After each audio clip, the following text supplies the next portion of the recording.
Hi everyone, I am Alisha and you watching #Lucknow. आज हम मिलने आए हैं समाजवादी पार्टी के 119 मीरगंज बरेली के प्रत्याशी और 3 बार से विधायक रह चुके मिस्टर सुल्तान बेग जी से। उनसे मिलकर जानेंगे कि वो जनता के बीच किन वादों के साथ उतर रहे हैं। तो ज़्यादा देर न करते हुए आइए चल के उनसे खास बातचीत करते हैं, लेकिन उनसे बात करने से पहले एक नज़र डाल लेते हैं उनकी ज़िंदगी की ओर। सुल्तान बेग जी का जन्म उत्तर प्रदेश में हुआ। उन्होंने अपने एग्रीकल्चर की पढ़ाई पंतनगर यूनिवर्सिटी उत्तराखंड से पूरी की। 2002 से लेकर 2017 तक 3 बार विधायक का पद हासिल कर जनता के दिलों में जगह बनाई है। 2022 के विधानसभा इलेक्शन में सुल्तान बेग जी का लक्ष्य है कि 119 मीरगंज बरेली से भारी मतों से जीत हासिल कर मीरगंज को कृषि विश्वविद्यालय देना और डेवलपमेंट करना। गुड आफ्टरनून सर, आपका बहुत बहुत स्वागत है #लखनऊ में। सर, सबसे पहले जिस चीज़ के लिए आप जाने जाते हैं हम उसी से स्टार्टिंग करेंगे। आप 3 बार से विधायक रह चुके हैं और इस बार भी जो है आप उतर रहे हैं। तो सर, ऐसा क्या है, आपने जनता के लिए क्या किया है ऐसा, या जनता आपको क्यों इतना पसंद करती है कि हर बार आपको जिताती है? देखिए, मैं तीसरी पीढ़ी में 3 बार विधायक रहा। मेरे बड़े दादा मौलाना शफीक साहब, जिन्होंने राममूर्ति जी को हराने का काम किया था, 4 बार के लगातार के मंत्री थे। छोटे दादा विधायक मेरे रफीक साहब, उन्होंने बाबू अम्बा प्रसाद, जो भारतीय जनता पार्टी के बड़े नेता थे, उनको हराने का काम किया था। और 2002 में मैंने भी भारतीय जनता पार्टी के एक बहुत बड़े राजनीतिक परिवार, वो भारतीय जनता पार्टी से लड़ रहे थे, उनको मैंने हराने का काम किया। फिर 2002 में विधायक बना, 2007 में विधायक बना, 2012 में विधायक बना। तो लगातार 3 बार विधायक बनने का रिकॉर्ड भी मैंने, उस वक्त कांवर विधानसभा कहलाती थी, कांवर में लगातार 3 बार कोई विधायक नहीं बना। ये मुझे सौभाग्य मेरी जनता की तरफ से, आप सबके आशीर्वाद से और भगवान की कृपा से मुझे ये मौका मिला कि लगातार मुझे 3 बार विधायक बनाया। और उसमें सबसे बड़ी बात जो है, मेरे क्षेत्र के अंदर वो सांप्रदायिक सौहार्द है। हिंदू, मुसलमान, सिख, ईसाई सारे लोग मिलकर रहते हैं और मैं भी सबको बराबर सम्मान देने का काम करता हूँ। मैंने कभी जाति बरादरी की राजनीति नहीं की, मैंने कभी धर्म की राजनीति नहीं करी, कभी भेदभाव की राजनीति नहीं करी। अमीर गरीब में मैंने कभी भी कोई फ़र्क नहीं जाना। मैं सारे कार्यकर्ताओं को बराबर का सम्मान देता हूँ। और विधायक बनने के बाद जब 2002 में पहली बार विधायक बना, मेरा क्षेत्र पूरी तरह से बर्बाद था, तबाह था। ना तो कोई वहाँ तालीम का मामला था, शिक्षा के मामले में पूरी तरह से पिछड़ा पड़ा था, स्वास्थ्य के मामले में पूरी तरह से पिछड़ा पड़ा था, और विकास के मामलों में सड़कों में नाम ही नहीं थी, सड़कें बहुत कम थी। तो मैंने सबसे पहले काम शुरू किया शिक्षा के मामले में। मैंने लगभग 87 प्राइमरी स्कूल, 87, 15 साल लगातार विधायक रहा हूँ मैं, उसमें 87 प्राइमरी स्कूल बनाने का काम किया मैंने। साथ ही साथ मैंने वहाँ पर लगभग 35 जूनियर हाई स्कूल बनाने का काम किया है। और मैंने लगभग 12 GIC, गवर्नमेंट इंटर कॉलेज, सरकारी इंटर कॉलेज, रिकॉर्ड है कि 12 इंटर कॉलेज मीरगंज विधानसभा में मैंने बनाने का काम किया। और बना के, मतलब बिल्डिंगें बन के कंप्लीट हो गई, बिल्कुल एकदम ओके हो गई हैं। लेकिन बनने के बाद ये सरकार जब आई, उन GIC इंटर कॉलेजेस में, उन स्कूलों में अभी तक वहाँ अध्यापक नहीं दे पाई, वहाँ पढ़ाई शुरू नहीं कर पाई। ये मेरे क्षेत्र का दुर्भाग्य है। मैंने कई पुल, क्योंकि मेरा जो पूरा क्षेत्र है वो 7 नदियों के बीच घिरा है। 7 नदियाँ मेरे क्षेत्र से होकर जाती हैं। आवागमन में लोगों को बहुत परेशानी होती थी। कभी कभी तो 100 किलोमीटर का दूर का फासला तय करके लोग एक जगह से दूसरी जगह जाते थे। मैंने ढोणे का पुल बनवाने का काम किया ब्यूंदा पे। मैंने पीलाखार का पुल बनवाने का काम किया। मैंने नौसेना पे, वहाँ पर एक नदी है, वहाँ पर मैंने पुल बनाने का काम किया। मैंने कई पुल बनवाने का काम किया जिससे लोगों का आवागमन सुलभ हो, और जो ज़्यादा रास्ता तय करके एक जगह से दूसरी जगह जाते थे उसमें जनता को कोई दिक्कत ना हो, कोई परेशानी ना हो। साथ साथ इसके स्वास्थ्य के मामले में बहुत बुरी हालत थी मेरे क्षेत्र की। मेरे यहाँ जो सरकारी जो प्राथमिक स्वास्थ्य केंद्र था उसकी बहुत दुर्दशा थी। मैंने विधायक निधि से भी पैसा दिया, सरकार से भी पैसा दिलाया, उसका उच्चीकरण कराने का काम किया। और हर 10 किलोमीटर के अंदर, पूरे विधानसभा में हर 10 किलोमीटर के अंदर एक प्राथमिक स्वास्थ्य केंद्र की स्थापना कराने का मैंने अपनी सरकार से काम किया। और आज स्वास्थ्य के मामले में पूरी तरह से मेरा क्षेत्र सैचुरेट है। आज एक भी गांव ऐसा नहीं है जहां पर प्राइमरी स्कूल नहीं है। हर 3 किलोमीटर पे जूनियर हाई स्कूल है। हर 10 किलोमीटर के दायरे में एक सरकारी इंटर कॉलेज है और प्राइवेट इंटर कॉलेज है। सौभाग्य मेरा यह है कि मैंने अभी प्राइवेट ही सही है, लेकिन आपको पता है राजश्री मेडिकल कॉलेज भी मेरे क्षेत्र के अंदर बना, जिससे यहाँ के लोगों को लाभ तालीम के मामले में तो हुआ, शिक्षा के मामले में हुआ, बच्चे डॉक्टर बनेंगे, मेरे क्षेत्र के लोगों को लाभ हुआ, साथ साथ रोजगार भी वहाँ पर मिला। आज कई 100 लोग वहाँ पर उसी राजश्री मेडिकल कॉलेज में अपनी जीविका चलाने का काम कर रहे हैं, वहाँ से काम कर रहे हैं। फिर से समाजवादी ने आपके ऊपर भरोसा दिखाया और चौथी बार आपको 119 मीरगंज बरेली विधानसभा से प्रत्याशी घोषित किया है। तो सर, इस बार आप किन वादों के साथ जाएंगे जनता के? देखिए, सबसे पहले मैं अपने राष्ट्रीय अध्यक्ष माननीय अखिलेश यादव जी का पूरे परिवार की तरफ से, अपनी तरफ से दिल की गहराई से शुक्रिया अदा करता हूँ, उनको धन्यवाद देता हूँ जिन्होंने मेरे ऊपर भरोसा किया और मुझे यहाँ से मीरगंज से प्रत्याशी बनाने का काम किया है। मुद्दे बहुत हैं, आप देखिए, चूँकि ये विधवा पेंशन, वृद्धा पेंशन, विकलांग पेंशन, समाजवादी पेंशन, किसान पेंशन, ये तमाम तरह की पेंशनें जो समाजवादी पार्टी की सरकार में लागू हुई थी, चालू हुई थी, इस सरकार में 90% पेंशनें बंद हो गई। समाजवादी पेंशन पूरी तरह से बंद कर दी गई। मेरे नेता माननीय अखिलेश यादव जी ने यह ऐलान किया है कि जहाँ जहाँ भी जिन लोगों की पेंशन बंद हुई थी उनको हम दोबारा से शुरू कराएंगे, उन पेंशनों को चालू कराएंगे। साथ ही साथ जो धनराशि, जो राशि दी जाती थी 500 रुपये महीने के हिसाब से, अब उसे बढ़ा के 1500 रुपये महीना करेंगे, मतलब 18,000 रुपये साल के हिसाब से। अब महिलाओं का सम्मान करते हुए विधवा पेंशन, वृद्धा पेंशन अब 18,000 रुपये साल के हिसाब से देने का काम करेंगे। एक दूसरा,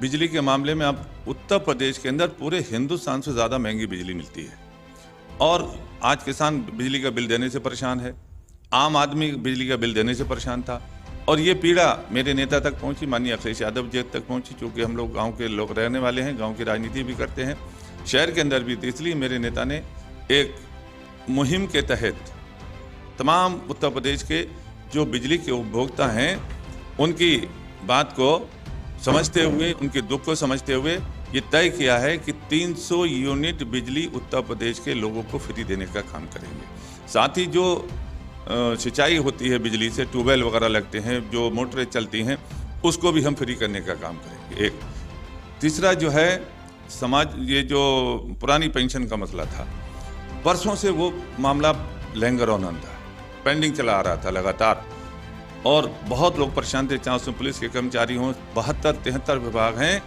सारे विभाग के कर्मचारी परेशान थे। उनको पुरानी पेंशन किसी तरह से हमारी बहाल होना चाहिए।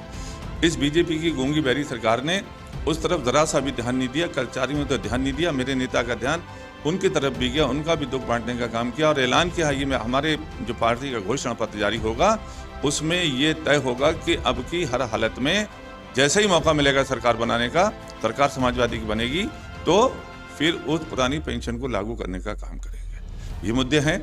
महंगाई मुद्दा है, आज महंगाई देखिए, डीजल कहाँ पहुँच गया, पेट्रोल कहाँ पहुँच गया, खाने का तेल कहाँ पहुँच गया, गैस का सिलेंडर जो 350 रुपये का था, आज वो गैस का सिलेंडर 1000 रुपये का पार करने, जो खाने का तेल आपको 40 रुपये 45 रुपये मिलता था, आज वो 240 रुपये 45 रुपये मिल रहा है। आदमी टूट गया है, गरीब आदमी को एक वक्त का खाना मुहैया कराने के लिए दिक्कत आ रही है, परेशानी, और कैसे परिवार को पाले। और एक सबसे बड़ा जो कुठाराघात नौजवानों के ऊपर इस भाजपा की सरकार ने का काम किया, जो समाजवादी पार्टी की सरकार में पिछड़ी जाति के लोगों को, जो हायर एजुकेशन में बच्चे पढ़ते थे, कोई बीए कर रहा है, कोई एमए कर रहा है, कोई बीटेक कर रहा है या एमबीबीएस कर रहा है, डॉक्टरी की पढ़ाई पढ़ रहा है, वो जो उनको एक वजीफे के रूप में उनको जो पैसा 4 लाख रुपए साल के हिसाब से दिया जाता था, इस सरकार ने वो वजीफा भी बंद कर दिया है, जिससे उन नौजवानों का, उन छात्रों का जीवन अधर में पड़ गया है। वो लोग कठिनाई में पड़ गए हैं। कुछ परिवार ऐसे हो सकते हैं कि 4 लाख रुपए साल अलग से नहीं खर्च कर सकते। जब आपने उनका पूरा वजीफा बंद कर दिया, अब बताइए वो बच्चे कैसे पढ़ाई पूरी करेंगे। इसलिए हमारे नेता ने ऐलान किया है कि जैसी समाजवादी की सरकार बनेगी, तुरंत जो वजीफा रोक दिया था इस सरकार ने हायर एजुकेशन के अंदर, वो वजीफा पुनः चालू करने का काम करेंगे। साथ साथ मैं अपने क्षेत्र की बातें हैं, हमारा जो क्षेत्र का विधायक है पूरी तरह से 5 साल मीरगंज को बर्बाद कर दिया। विकास के नाम पे एक ईंट लगाने का काम नहीं किया, एक भी ईंट लगाने का काम नहीं किया। और हद ये हो जाती है, अभी मैंने कभी प्रेस के माध्यम से भी कहा है, मैंने और तमाम साथियों से भी कहा है, मिर्ज़ापुर से शाही तक 2 किलोमीटर का रास्ता, वहाँ पूरी तरह से आवागमन में आदमी दिक्कत, आदमी मौतें हो जा रही हैं, वहाँ पर मोटरसाइकिल गिर जा रहे हैं, औरतें गिर जा रही हैं, रात में चल नहीं सकते आप वहाँ पर। जो विधायक 2 किलोमीटर सड़क की मरम्मत नहीं करा सकता, वो क्षेत्र का क्या विकास करा है? वहीं पर दुनका से लेकर नगरिया बाजार तक वो भी 2 किलोमीटर है, आज पूरी तरह से आवागमन बंद है, वहाँ पर चल ही नहीं सकते। जबकि बढ़िया सड़क बनी थी, उसी पे हमने 3 पुल बनवाने का काम किया था। ढोड़ा का पुल बना वहाँ पर, चुकटिया पे, वहीं दुनका पे मतलब किच्छा नदी का पुल बनवाने का काम किया, एक ब्रह्मदेव था वहाँ पर, एक और पुलिया बनवाने का काम किया, लेकिन सड़क कट गई ये बाढ़ के अंदर और ये वहाँ पर मिट्टी नहीं डलवा सके। अब 2 किलोमीटर 2 किलोमीटर की छोटी छोटी सड़कें हैं, इनकी मरम्मत जो विधायक नहीं करा सका। और हद तो जब हो जाती है कि जहाँ डॉक्टर टीसी वर्मा रहते हैं, विधायक रहते हैं, उनके स्कूल से लेकर रायपुरा तक सिर्फ 2 किलोमीटर सड़क भी नहीं, 1 किलोमीटर 500 मीटर का रास्ता है, घुटनों गहरे गड्ढे हैं। जो अपने घर के दरवाजे की सड़क नहीं करा सका, क्षेत्र का विकास क्या कराएगा? उन्होंने सिर्फ लूटने का काम किया, रिश्वतखोरी, दलाली और थानेदारों से पैसा, कोटेदारों से पैसा, ठेकेदारों से पैसा। और हद तो हो जाती है कि इन्होंने ऐसा खराब काम करने का काम किया है कि वहां पर जो स्मैक तस्कर हैं, स्मैक तस्करों से पैसा लेकर स्मैक की तस्करी कराने का काम किया। इस विधायक ने नौजवानों का जीवन बर्बाद करने का काम किया है। ये सारी बातें हैं आज, इसीलिए आज यहाँ के क्षेत्र के विधायक से लोग रुष्ट हैं। आपके माध्यम से तमाम वीडियो वायरल हो रहे हैं। लोग मतलब यहाँ के अभी भारतीय जनता पार्टी के मौजूदा विधायक को गांव के अंदर घुसने नहीं दे रहे। आप बताइए मुझे, जो गांव के अंदर घुसने नहीं दे रहे हैं, वोट कैसे देंगे इनको? जमीनों पे कब्जा करना, 850 बीघा जमीन रहपरा की, अभी यहाँ बैठे हैं बाहर लोग, उन्हीं की बरादरी के लोग, किसान बरादरी के लोग, 850 बीघा खड़ा गेहूं जबरदस्ती कब्जा कर लिया, दादलाई जमीनों पे कब्जा कर लिया डॉक्टर टीसी वर्मा और उनके लोगों ने, और खड़ा खेत छोड़ दिया। 850 बीघा रकबा होता है, जमीनें कब्जा कर ली। इसलिए पूरे क्षेत्र में रोष नहीं है, आक्रोश है, आक्रोश है। और तय कर लिया है मीरगंज के लोगों ने कि अब की भारतीय जनता पार्टी का मीरगंज से जाना तय, वहां से सुल्तान बेग का विधायक बनना तय, उत्तर प्रदेश में समाजवादी पार्टी की सरकार बनना तय, और उत्तर प्रदेश में 2022 में अखिलेश यादव का मुख्यमंत्री बनना तय। सर, आपने बताया जैसे कि इतनी सारी परेशानियां आप देख रहे हैं, और हम ओपिनियन पोल भी यही कहता है कि इस बार जो है मीरगंज से सुल्तान बेग जी का जीतना तय है। तो आपने तो बता दी ये सारी परेशानी और इसको आप सही भी करेंगे, लेकिन सबसे पहले आपको कौन सी ऐसी परेशानी दिख रही है जो आपने अभी तक सही नहीं करी हो, वो आप सही करें? देखिए, मैं एक पढ़ा लिखा विधायक हूँ, MSc मैंने 15 यूनिवर्सिटी से किया है, और एक मैं वैज्ञानिक हूँ, साइंटिस्ट हूँ। जब उत्तराखंड और उत्तर प्रदेश मिला हुआ था, उस वक्त 15 यूनिवर्सिटी में, चूँकि 15 से ही मैंने पूरी पढ़ाई कंप्लीट की है, वहीं से मैंने थीसिस सबमिट की है। तो उत्तराखंड बनने के बाद 15 यूनिवर्सिटी उत्तराखंड में चली गई। हमारे मंडल में पूरे में कोई सरकारी कृषि विश्वविद्यालय नहीं है, कोई सरकारी। मेरा सपना है, और अगर लोगों ने मुझे आशीर्वाद दिया, मुझे विधायक बनाया और सरकार उत्तर प्रदेश के अंदर समाजवादी की बनी, तो मैं इस मीरगंज विधानसभा में कृषि विश्वविद्यालय सरकारी जरूर बनाने का काम करूंगा। यह मेरा संकल्प भी है, ये मेरी कसम भी है और मेरा सपना भी है। बिल्कुल सर, हम जो है बस आपसे एक अपील करके और इस इंटरव्यू को ख़त्म करते हैं। आप 119 मीरगंज बरेली के विधानसभा से क्या अपील करना चाहते हैं, वहाँ की जनता से क्या अपील करना चाहते हैं? मैं अपने क्षेत्र के तमाम नेताओं से, कार्यकर्ताओं से, क्षेत्र की जनता से, अपने प्यारे प्यारे भाइयों से एक ही अपील करना चाहता हूँ। इस सरकार ने नौजवान को बर्बाद कर दिया है, किसान को बर्बाद कर दिया है, छोटे व्यापारी को बर्बाद कर दिया है। अब समय आ गया है कि इस भारतीय जनता पार्टी का सफाया करें, सुल्तान बेग को विधायक बनाएं, उत्तर प्रदेश में सरकार समाजवादी की बनवाने में अपना सहयोग करें, और 2022 में अखिलेश यादव जी को यहाँ से मुख्यमंत्री बनाने का काम करें। मैं नेक दुआओं के साथ, आप सबके आशीर्वाद के साथ मैं चाहता हूँ कि सारे लोग साइकिल पे वोट डालें और डलवाएं। बहुत बहुत शुक्रिया, बहुत बहुत धन्यवाद। थैंक यू सर, आपसे बात करके बहुत अच्छा लगा, और आपने #लखनऊ को अपना कीमती वक्त दिया, उसके लिए आपका बहुत बहुत शुक्रिया। ऐसे ही उत्तर प्रदेश के लोगों के बारे में जानने के लिए #लखनऊ को लाइक और फॉलो करें। यूट्यूब पर देख रहे हैं तो सब्सक्राइब करना ना भूलें। We will be here on next interview.